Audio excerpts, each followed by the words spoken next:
إن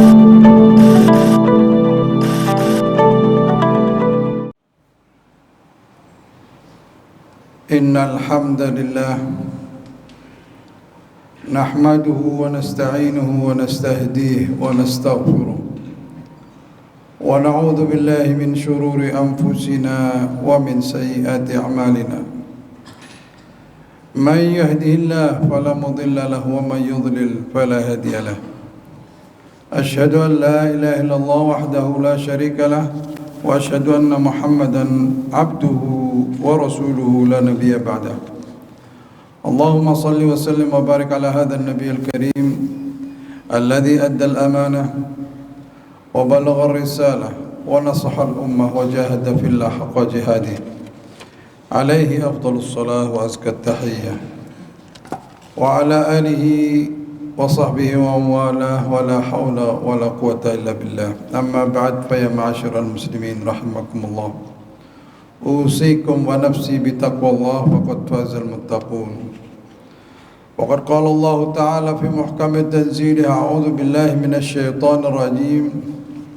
بسم الله الرحمن الرحيم يا أيها الذين آمنوا اتقوا الله ولتنظر نفس ما قدمت لغد واتقوا الله إن الله خبير بما تعملون وقال صلى الله عليه وسلم إذا أمرتكم بأمر فأتوا منه ما استطعتم صدق الله العظيم وصدق رسوله الكريم عليه أفضل الصلاة وأزكى التسليم. Ma'asyiral muslimin, sidang Jumat yang berbahagia, puji dan syukur sudah selayaknya kita munajatkan kehadirat Allah Rabbul Izzati wal Jalal yang telah begitu banyak menganugerahkan berbagai kenikmatan, nikmat yang tidak ada terhingga, baik nikmatul iman, nikmatul Islam maupun kesehatan, sehingga pada siang hari ini kita masih diberinya kesempatan berkumpul untuk melaksanakan fardhiyah atau kewajiban salat Jumat bersama-sama. Layak kita menengadahkan tangan mohon kepada Allah, mudah-mudahan Jumat kita Jumat yang diterima, yang kelak berguna di hari kemudian. Amin ya rabbal alamin. Ma'asyiral muslimin rahimakumullah. Insyaallah kalau kita masih diberi umur sebulan lagi, kita akan sama-sama melaksanakan Idul Adha atau ibadah haji.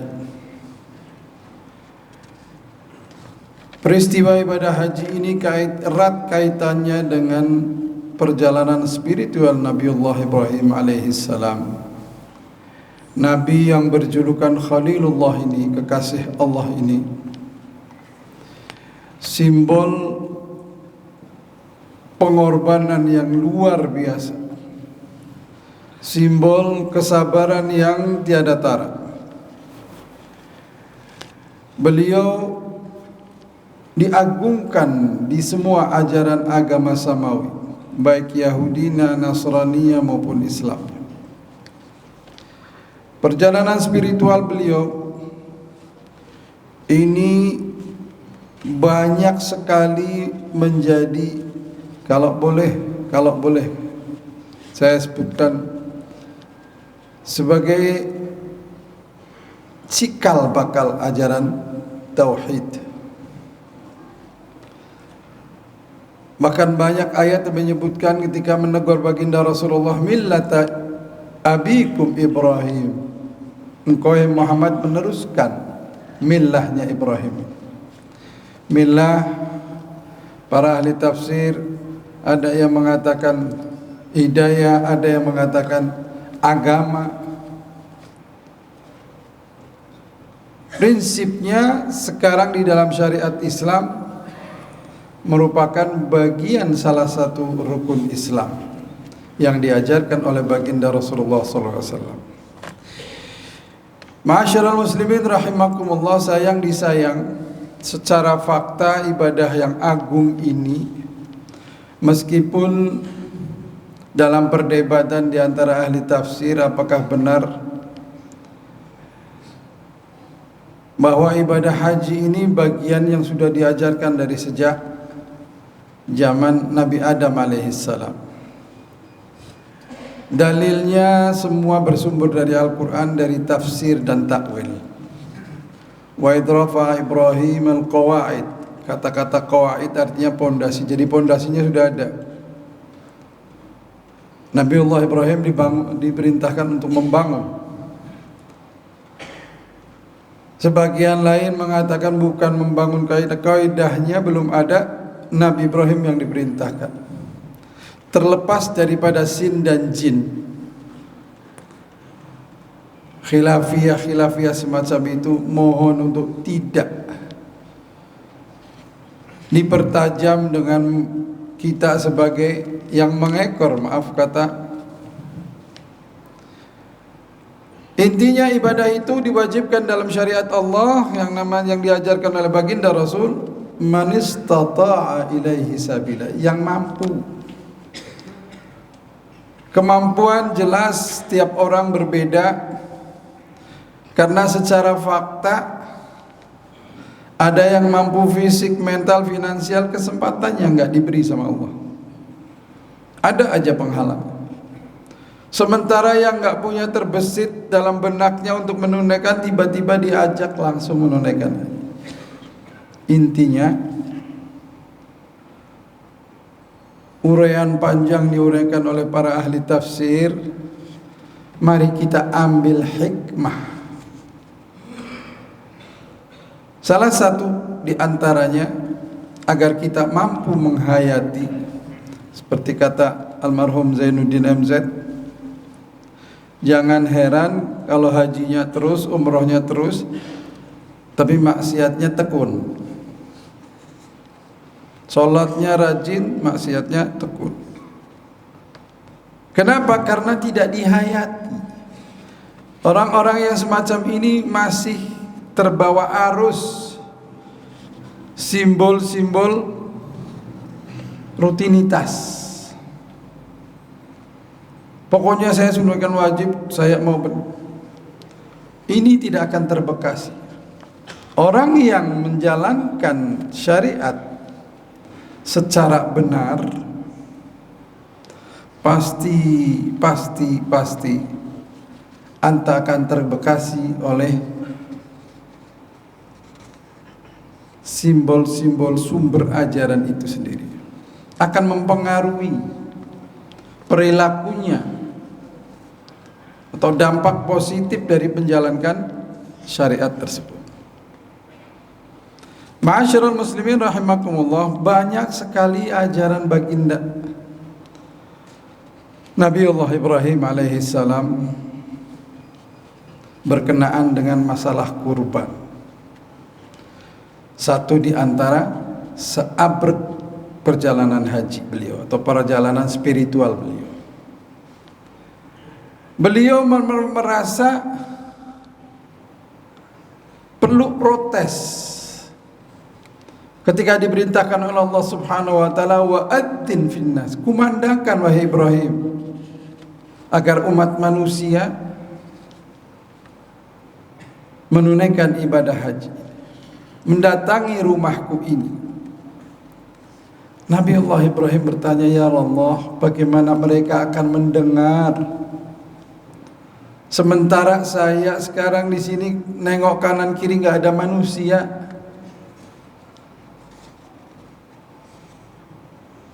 Lakukan saja apa yang saya perintahkan. Maha benar Allah. Sampai hari ini tidak ada satu makhluk pun yang beriman maupun yang enggak beriman yang tidak tahu kalau di tanah Mekah ada yang namanya bangunan yang namanya Ka'bah Al-Musyarrafah.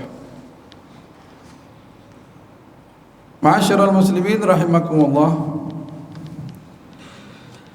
orang yang akan mempelajari tentang syariat asal muasal kurban wajib mengetahui kondisi saat itu. Bagaimana kondisi masyarakat saat itu di belahan bumi. Saat itu kurang lebih 18 abad sebelum Masehi, masyarakat di persimpangan jalan dalam menangani mengorbankan manusia untuk dewa-dewa atau sesembahan mereka. Apa yang dikisahkan Allah Subhanahu wa taala dalam peristiwa Ibrahim, mimpi diperintahkan Allah menyembelihkan putranya,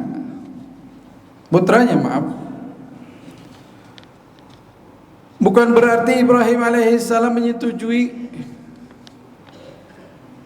untuk mempertahankan mengorbankan manusia, bukan. Saat itu masyarakat di Mesir misalnya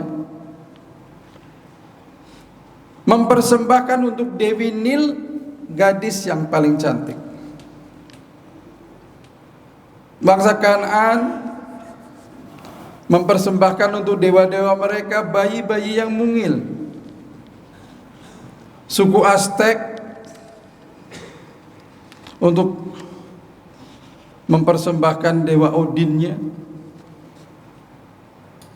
Ini semua mengorbankan manusia.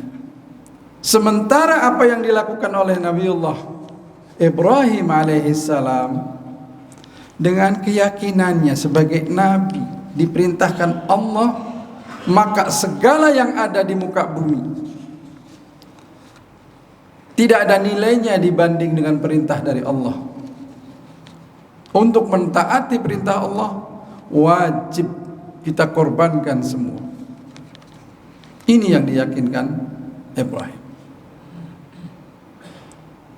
Dikisahkan dalam Al-Quran secara detail. Walamma talla itu kalau bahasa ketika mau ngos kayak gitu ya, apa bahasa Indonesia saya nggak ngerti. Telah mempersiapkan untuk menggorok. Setelah ada proses nanya, wahai Ananda, aku diperintahkan Allah untuk menyembelihmu. Apa pendapat sang anak yang taat, yang mengetahui bahwa apa yang diperintahkan Allah adalah wahyu, maka tidak ada kata lain selain menjawab, faf'al ma tu'mar, lakukan apa yang diperintahkan. Satajiduni insyaallah minas sabirin. Kita akan mudah-mudahan kita akan dinilai sebagai orang-orang yang sabar. Putranya pun yang akan dijadikan korban rela, karena itu perintah Allah. Maka enggak ada nilai bila dibandingkan dengan perintah Allah. Perintah Allah itulah nilai tertinggi. Ini yang dijelaskan oleh para ahli tafsir. Ma'asyiral muslimin rahimakumullah. Ketika tiba-tiba Allah menggantinya dengan seekor domba, kemudian generasi berikutnya pada nyinyir. Kenapa enggak nyinyirin para pendahulu Nabiullah Ibrahim yang mengorbankan putri yang paling cantik untuk Dewi Nil,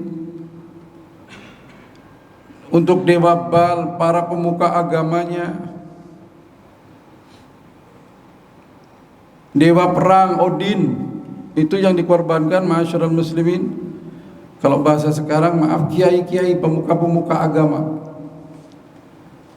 Kenapa nggak diprotes? Kok justru protesnya kepada Nabiullah Ibrahim yang kemudian mengajarkan kepada generasi berikutnya untuk mengorbankan seekor domba. Ma'asyiral muslimin rahimakumullah, kalau kita pahami secara tekstual, ya tidak salah orang-orang yang pada nyinyir. Tapi kalau kita pahami apa nilai filosofi dari syariat kurban ini, bukan hanya dari segi ekonomi, mungkin dari segi sosial, agar orang-orang yang tidak beruntung dari kalangan fuqara dan masakin untuk bisa menikmati daging, bisa makan daging. Bukan hanya itu, Nilai filosofi yang ada, ma'asyiral muslimin rahimakumullah, adalah agar kita membunuh sifat-sifat kebinatangan kita yang ada melekat pada kita manusia. Kikir, mau menang sendiri, rela menekan yang lemah. Yang seperti itu sifat-sifat yang harus kita bunuh lewat pemahaman filosofi dari syariat atau pensyariatan kurban. Sebab tegas Allah Subhanahu wa taala lewat firman-Nya, lan yanalullahu luhumuha wala dimauha, bukan daging dan darah yang akan sampai kepada Allah. Emang Allah butuh? Kagak. Walakin yanaluhu minkum taqwa. Yang diterima Allah, yang akan sampai kepada Allah sejauh mana ketakwaan, kebenarannya takwa kalian, wahai para orang-orang yang berkurban. Allah nggak butuh. Dagingnya pun dia harus diserahkan. Kenapa kita umat Islam, maaf kata, lebih demen mempersoalkan khilafiyah? Bagaimana kalau tanduknya ini nggak sah, kalau cacat nggak sah? Astagfirullahaladzim. Emang sengaja kita? Kalau maaf kata, kebetulan kita membeli selamat, nggak ada cacat, nggak ada cicit, beradu di tempat penjagaan itu, terus ada yang cacat, pincang kek, apakah berarti nggak sah?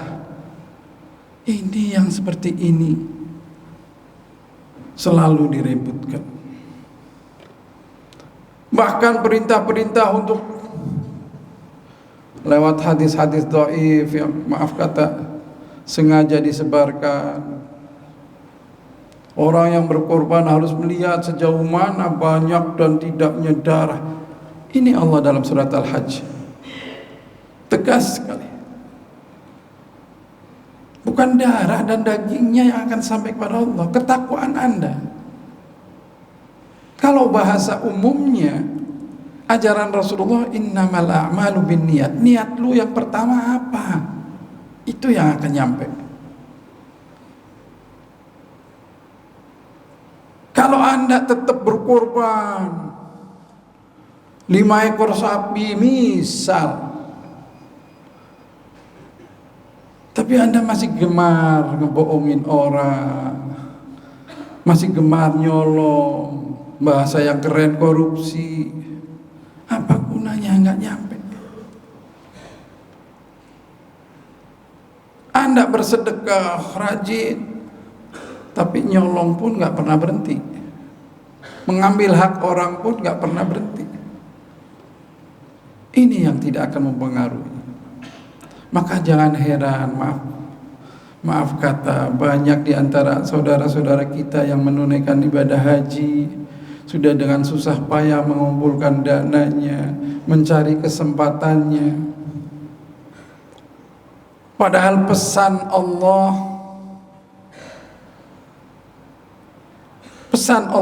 yang punya syariat ini, faman faradha fihinal hajj fala rafatha wala fusuqa wala jidala fil hajj. Udah nyampe Mekah, lu salah pakainya begini, pakai.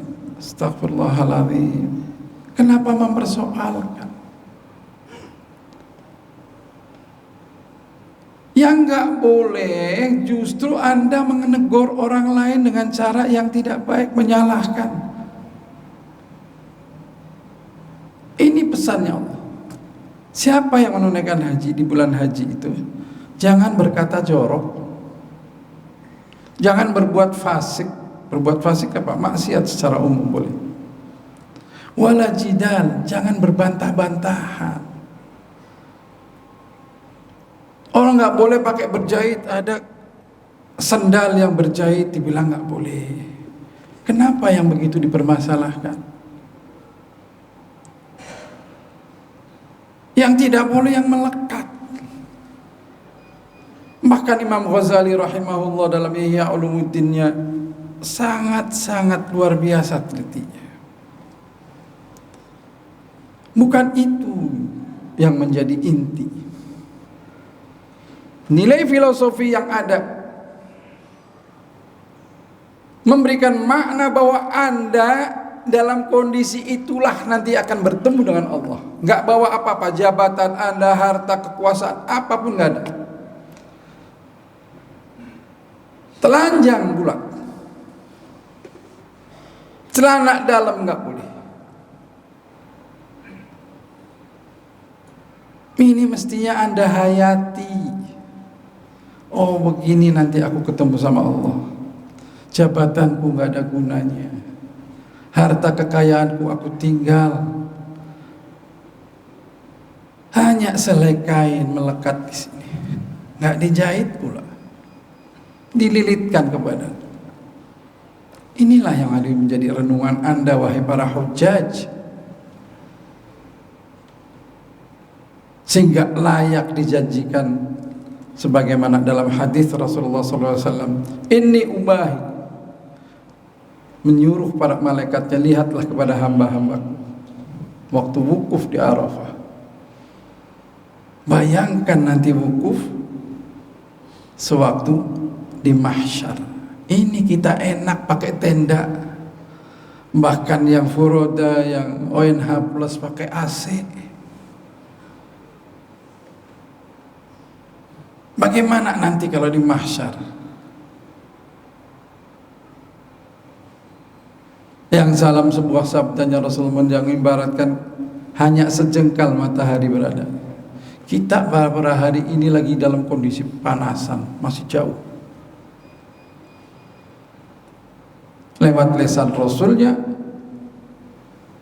Allah memberikan pengecualian kepada 7 orang yang kelak akan mendapat naungan di sisi Allah. Upayakan salah satunya.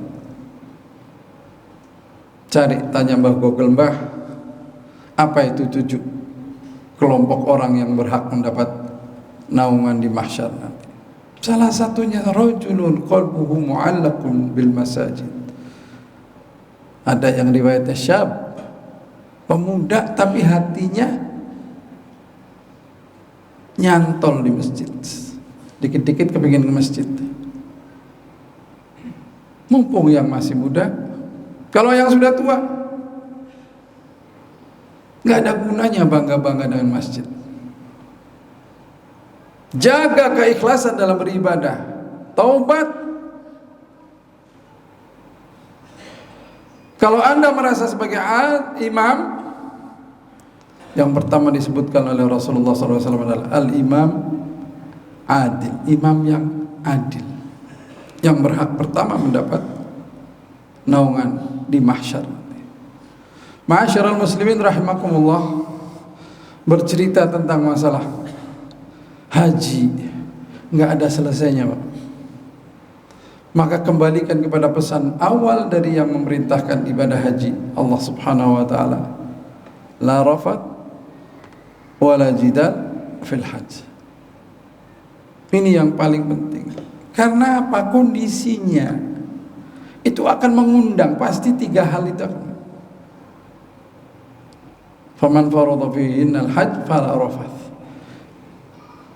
Ada orang yang pakai kainnya kelihatan merampak, menarik perhatian orang lain,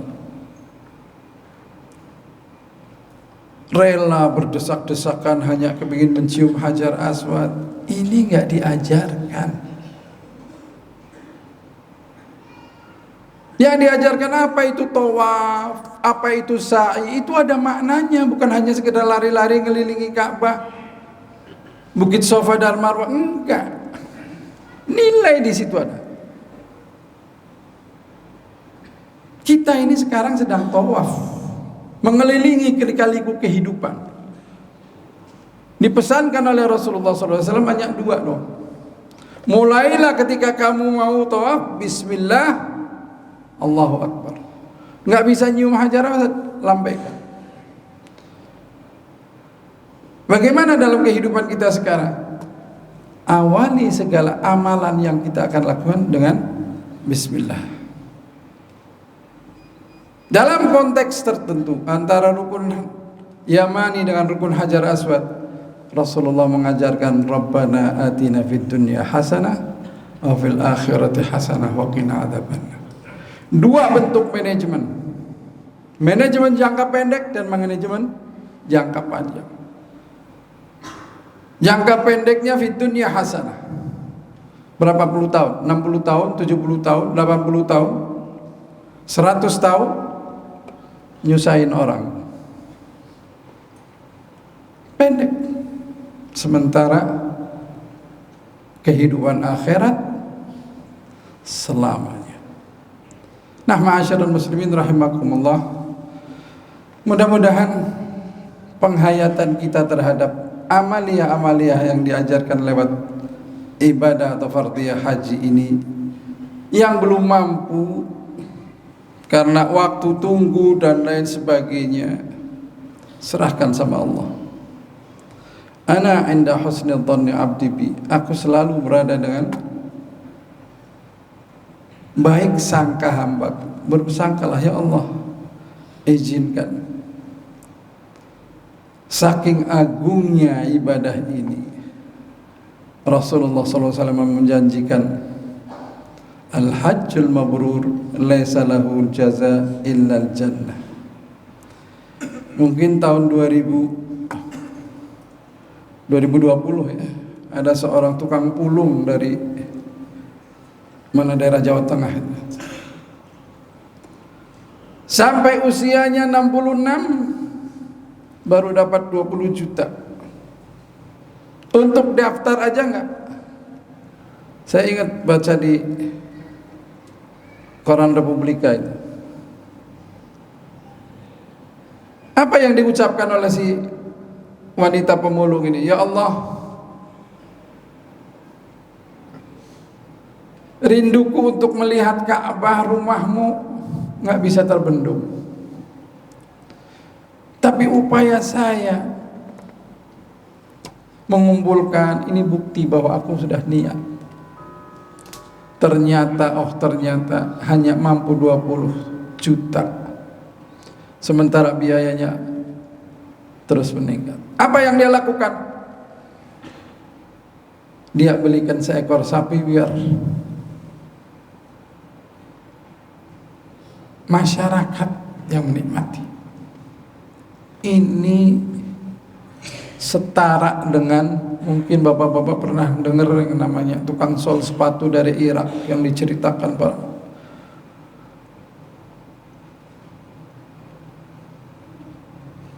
ahli zuhud yang terkenal.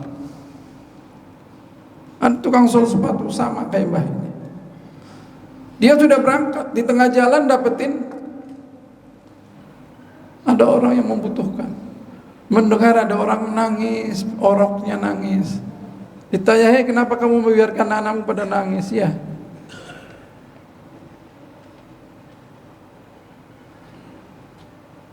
saya sedang masak, masakannya belum masak. Mereka kelaparan. Kenapa demikian? Iya, karena saya memasaknya daging keledai, bangkai keledai. Itu haram, nggak boleh dimakan.